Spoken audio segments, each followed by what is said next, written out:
কিছু চেয়ার ফাঁকা আছে, অডিয়েন্স হিসেবে আপনারা সামনের জায়গাগুলো পূরণ করে বসলে সুন্দর হবে জিনিসটা। একটা ব্যাপার তো আছে, আমরা তো একটা সুন্দর জায়গায় আসছি, সামনের চেয়ার ফাঁকা থাকলে ভালো লাগে না। আমি আমাদের কয়েকজন টিচারকে ডাকছি, তারা যদি অনুগ্রহ করে এই অংশে সঞ্চালনা যারা করছেন তাদের মধ্যে অন্যতম আমাদের জনাব রেজাউল ইসলাম খান রয়েছেন, নিবেদিতা চক্রবর্তী, আমি তাদের কাছ থেকে বলে কই মাইক্রোফোনটা একটু নিয়েছি, আমি একটু কথা বলে আমি চলে যাব। এখানে আমাদের যেহেতু বার্ষিক শিক্ষা সফর, আমরা ভাবছি যে আমাদের টিচারদের সারা বছর শিক্ষণ কার্যক্রমে সারা বছর আমাদের শিক্ষকদের নানান কার্যক্রম থাকে। আমি টিএনটি আদর্শ বালিকা উচ্চ বিদ্যালয়ে 2022 সালে জয়েন করার পরে আমরা ক্ষুদ্র পরিসরে কিছু দিক নির্দেশনামূলক বিষয় রয়েছে আমাদের স্যারদের, আমরা সবাই আমাদের দায়িত্ব পালনে সচেষ্ট। তার মধ্যে আমরা কিছু ক্যাটাগরি নির্বাচন করেছি, সেটা হচ্ছে যে জিরো সিএল ভোগকারী শিক্ষক কর্মচারী, অর্থাৎ বছরে একদিনও সিএল নেন নাই, ক্যাজুয়াল লিভ নেন নাই, নৈমিত্তিক ছুটি নেন নাই, এমন শিক্ষকদেরকে, এমন শিক্ষিকাদেরকে যদি আমরা সম্মানিত করি তাহলে আমরা মনে করি যে তার কাজের একটা স্বীকৃতি দেওয়া হলো, আর এতে প্রতিষ্ঠানের গতিশীলতা বৃদ্ধি পায়। আমাদের কাছে সবসময় শিক্ষক এবং শিক্ষার্থী এবং আমাদের প্রিয় কর্মচারীবৃন্দ সবাই আমাদের কাছে খুবই গুরুত্বপূর্ণ। আমরা তাদের প্রত্যেককে প্রণোদনা দেওয়ারও চেষ্টা করি, আবার তাদের কাজের স্বীকৃতির চেষ্টা করি। সেটা যদি আমরা ঘরোয়া পরিবেশে এতদিন দিয়েছি, কিন্তু আমি আজকে ভাবলাম যে একটা শিক্ষা সফরে আমাদের অতিথিদের সামনে আমাদের প্রিয় সহকর্মীদেরকে যদি সম্মানিত করি তাহলে এটা থেকে অন্যরাও ইন্সপায়ার্ড হবে, আবার তারা নিজেরাও নিজেদের বিষয়ে অধিকতর সচেতন থাকবেন। তা আমি এই মুহূর্তে সে সৌভাগ্যবান শিক্ষকদের নাম ঘোষণা করছি যারা গত 2024 শিক্ষাবর্ষে একদিনেরও সিএল বুক করেন নাই, ক্যাজুয়াল লিভ নেন নাই। প্রথমত আমাদের সুযোগ্য সহকারী প্রধান শিক্ষক জনাব নূরজাহান পান্না, করতালিতে মুখরিত হবে স্কুল, আর এই মাঠ করতালিতে মুখরিত হবে, করতালিতে মাঠটা মুখরিত হবে। দ্বিতীয়ত আমাদের সুযোগ্য সিনিয়র শিক্ষক যিনি 24 ফেব্রুয়ারিতে অবসরে যাচ্ছেন, আমরা তার দীর্ঘায়ু কামনা করি, তার সুস্বাস্থ্য কামনা করি। আমাদের জনাব খালেদ জামান ম্যাম, আচ্ছা আমরা তাদের হাতে আবার পুরস্কার তুলে দিচ্ছেন আমাদের সুযোগ্য সিনিয়র শিক্ষক 31/12/2025 যিনি অবসরে যাবেন, এবং আনুষ্ঠানিকভাবে 2026 শিক্ষা সফরে স্কুলের শিক্ষক হিসেবে হয়তো তারা আমাদের সাথে যুক্ত হবেন না, আল্লাহ বাঁচিয়ে রাখলে অতিথি হিসেবে যুক্ত হবেন আমাদের শ্রদ্ধেয় সেরেনা পারভিন ম্যাম। আমরা ম্যামের জন্য জোরে একটা করতালি দেব। আমরা মঞ্চে ডেকে আনবো আমাদের আরেক গুণী শিক্ষক জনাব সারওয়ার সুলতান আপাকে। আপাও 31/12/2025 খ্রিস্টাব্দে আমাদের কাছ থেকে তার অবসর উত্তর জীবনে যাবেন। আমরা তাদের হাত থেকে আমাদের গুণী শিক্ষকদের সম্মাননা জানাচ্ছি। আমাদের আরেকটা ঘটনা আছে, এই সারওয়ার সুলতান আপা নিজেই আবার 24 শিক্ষাবর্ষে জিরো সিএল ভোগকারী, অর্থাৎ তিনি একদিনও ক্যাজুয়াল লিভ নেননি, যার বয়স 60-এর দ্বার প্রান্তে নেননি। আমরা জোরে একটা করে তাহলে জোরে রাখেন। আমি আমাদের এই আপাকে আমাদের সেরেনা আপা উপহার তুলে দিলেন, আমাদের একজন কনিষ্ঠ সহকর্মী, তার মা আমি শুনেছি ম্যাডাম আমাদের সুযোগ্য সহকর্মী ছিলেন, জনাব দিলরুবা চৌধুরী, মাতরা খাতুন ম্যাডামের সুযোগ্য কন্যা। সে গত শিক্ষাবর্ষে 24 শিক্ষাবর্ষে একদিনও নৈমিত্তিক ছুটি ভোগ করেনি। মঞ্চে চলে আসছে আমাদের দিলরুবা চৌধুরী, তার হাতে উপহার বা শুভেচ্ছা উপহার তুলে দেবে আমাদের সুযোগ্য আরেক সহকর্মী জনাব এনামুল হক। জি, আমরা করতালিতেই আমি তোমাদেরকে বোঝাচ্ছি সিএল মানে কি।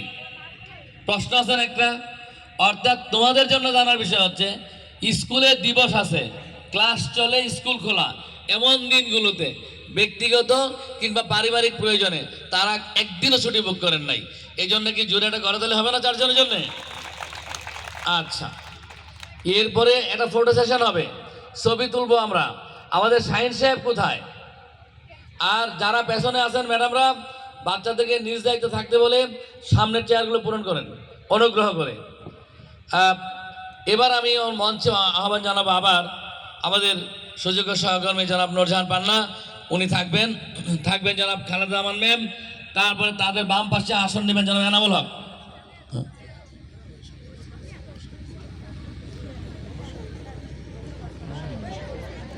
দেব। বাম থেকে ক্রনোলজিক্যালি বাম থেকে ডানে, বামে জনাব নূরজাহান পান্না, তারপর জনাব খালেদা জামান ম্যাম। আমি একটা নাম বলবো, একটা করে করতালি হবে। এই তোমাদেরকে টাকা পয়সা লাগতেছে নাকি? তারপর জনাব এনামুল হক স্যার, তাদের ব্যাখ্যা দিব আমি কেন তাদেরকে ডাকছি। জনাব নাইমা আক্তার, নাইমা ম্যাম। আমার একটা ছোট মেয়ে আছে, আমার ওই মেয়েটির নাম হচ্ছে নাফি। সে বলে যে পিঙ্ক ম্যাম, আবার বলে রেড ম্যাম, আবার বলে নাইমা মিস। তার নামের শেষ নাই, সেটা কারে কখন কি ডাকে আমি এটাই বুঝতে পারি না। তো এখন এই pink ma'am, red ma'am, Naima ma'am, ma'am পাশে দাঁড়িয়েছে, জোরে একটা করতালি হবে। জনাব নাজমুল হক, আমাদের ইংরেজি বিষয়ের শিক্ষক জনাব নাজমুল হক স্যার, একটু দ্রুত আসেন। স্যারে বলতেছে তালি জোরে হয় না কেন, আমি তাড়াতাড়ি যাবো না। ঠিক আছে। জনাব মোহাম্মদ রেজাউল ইসলাম খান আজকে অনুষ্ঠানে সঞ্চালনা করেছেন, তিনি আমাদের ইংরেজি বিভাগের শিক্ষক। ঘটনাক্রমে এই শিক্ষক যে তিনজনের নাম বলছে তারা আবার ইংরেজি পড়ান। রয়েছে আমাদের প্রিয় সহকর্মী, অনুজ সহকর্মী জনাব সালমা আক্তার। আমাদের আরেকজন সহকর্মী রয়েছে, কিন্তু যেহেতু সে অনুপস্থিত, আমরা তার নামটি এখানে ঘোষণা করব না, এটা রেখে দিলাম। আমাদের এই যে 1 2 3 4 5 6 না 7 জন, এই 7 জন সহকর্মী, দে আর দ্য জিরো লেট কামার। জিরো লেট কামার মানে তারা নির্ধারিত সময়ের মধ্যে, এই 180 দিন বলি আর 210 দিন বলি, যে শিক্ষাবর্ষটি গেল, তারা এক মুহূর্তের জন্য দেরিতে আসেননি। আমাদের এখানে একটা সিস্টেম আছে, হাততালি পরে আমি শেষ করি। আমাদের এখানে একটা সিস্টেম আছে, যদি আমরা নির্ধারিত সময়ের 2-4 মিনিট পরে কেউ আসে, আমরা ওটাকে একটা রেড মার্ক করি, যেটা লেট মার্ক করি। সেটা আবার প্রতিদিন করি না, প্রতিদিন করলে তো আমাদের একটু খারাপ লাগবে সবার, সেই জন্য আমরা একটা র্যান্ডম স্যাম্পলিংয়ে করি। 1 সপ্তাহ করলাম না, 1 সপ্তাহ পরে দেখলো হঠাৎ করে পড়ে গেল। আর এই সারা পৃথিবীতে এই গড় পদ্ধতি একটা স্বীকৃত পদ্ধতি, কাজে ডেলি তো পাখির মতো কলম নিয়ে বসে থাকা যায় না। আবার প্রতিদিন করলে কাউকে যদি প্রতিদিন শাস্তি দাও তা না হয়, এটা কোনো ভালো সুশাসন নিশ্চিত করে না।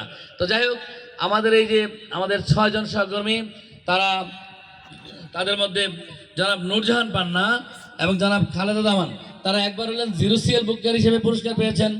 তাদের আজকে পুরস্কারের কপাল, তারা আজকে আবার এখন পাবেন, উপহার পাবেন আজকে আবার, যে তারা ডিউ টাইমে যথাসময়ে স্কুলে এসে উপস্থিত হয়েছেন।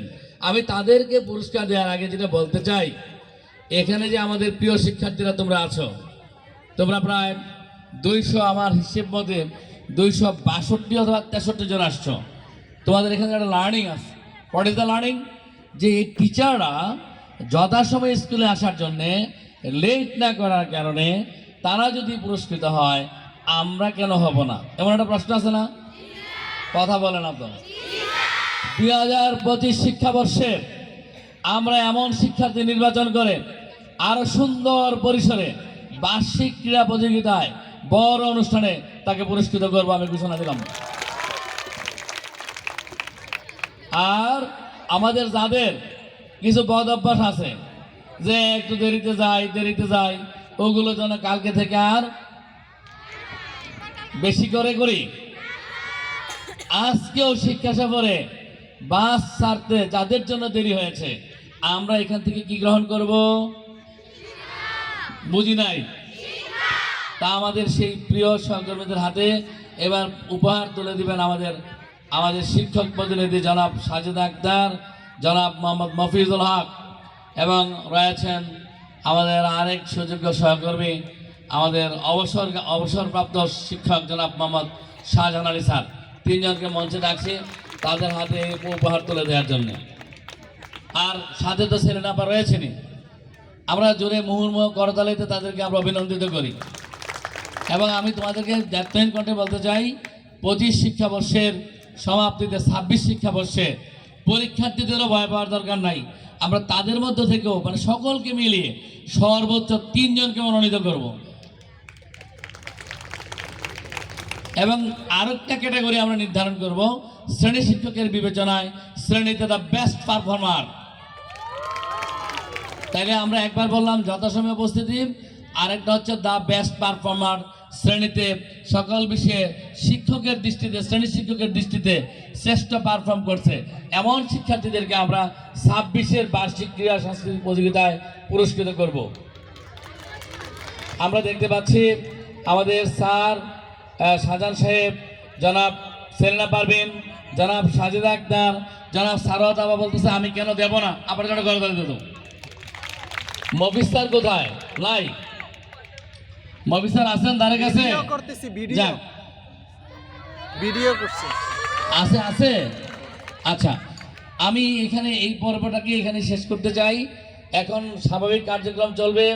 আসরের নামাজের সময় আমরা যাদের নামাজ পড়বো, আমরা যারা পড়ি নামাজ নিয়মিত টিচার ম্যাডাম, আমরা আমাদের মতো করে যাব, কিন্তু আমরা খেয়াল রাখবো আমার কোনো শিক্ষার্থী যেন নতুন করে কোনো বিশৃঙ্খলা তৈরি না করে। আমাদের এই শৃঙ্খলাটি আরও 20-30 মিনিট আগেই আনা দরকার ছিল। আর সবসময় মনে রাখতে হবে শৃঙ্খলার কোনো বিকল্প নেই, নিয়মের কোনো ব্যত্যয় নাই। শৃঙ্খলিত জীবন কষ্ট হলেও ফলাফল খুব সুন্দর, এটা সবসময় আমাদের মনে রাখতে হবে। আমি এই পর্বে বিদায় নিচ্ছি। আমরা এখন আসরের নামাজে যাব। এর মধ্যে তোমরা তোমাদের যে সাংস্কৃতিক পরিবেশনা এবং আমাদের যে তালিকা আছে আমি দেখতে পাচ্ছি, সেখানে আমাদের 1 ডজনেরও বেশি শিক্ষকদের কোনো না কোনো বিষয় রয়েছে। যেমন পারভিন আপা রয়েছে ফ্যাশন শো, খালেদা আপা গান গাইবেন, খালেদা আপা গান গাইবেন। পুরোটো গান না গাইলেও 1-2 মিনিট করে আমার সহকর্মীদের অনুরোধ করবো, for the inspiration of our বিলাভ learners, আপনারা একটু একটু করে হলে কিছু করবেন। আর আমার এই বেসুরো গলা দিয়ে শেষে দেখি আমি পারি কিনা 2-1 লাইন গান গেয়ে আপনাদেরকে অন্তত পানিতে ফেলতে পারি কিনা, অন্তত ধলেশ্বরী নদীতে গিয়ে লাফ দিয়ে পড়েন কিনা চেষ্টা করব। ধন্যবাদ সকলকে।